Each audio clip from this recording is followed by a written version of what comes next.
কেমন লাগতেছে? এখানে বহুত ভালো লাগতো। বহুত ভালো লাগতেছে। আচ্ছা, নামটা কি তোমার? সামির। সামির। আচ্ছা, এখানে কি জন্য আসছো?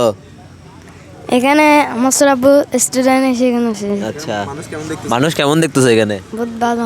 বহুত ভালো না? আচ্ছা ঠিক আছে, ধন্যবাদ তোমাকে। এরকম একটা পরিবেশের সাথে পরিচিত করলো।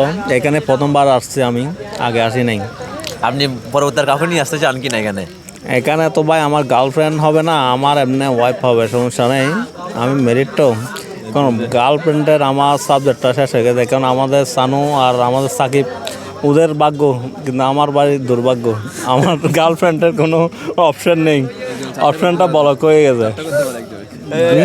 একজন চারটা করতে পারে না, এটা তো করা যায়, কিন্তু এখন ভাই একটাতে, এখন যে বুঝতেছেন তো, দেশের সাথে একটাতে পানটা খুবই ভালো। তো মোটামুটি পেঁয়াজও অনেকগুলো খেয়েছি আমি এখানে, ভালো লাগছে। এখানে মসমসে এই যে বিকাল টাইমে একটা পাহাড়ের পাশে বসে যে খাচ্ছি, আসলে অনেক ভালো লাগতেছে। দোকানের পরিচালনা যিনি দায়িত্বে আছেন ওনাকে অনেক ধন্যবাদ এত সুন্দর একটা বাটিতে করে দেওয়ার জন্য। পাহাড়ের দেশে খাচ্ছি, আসলে অনেক ভালো লাগতেছে।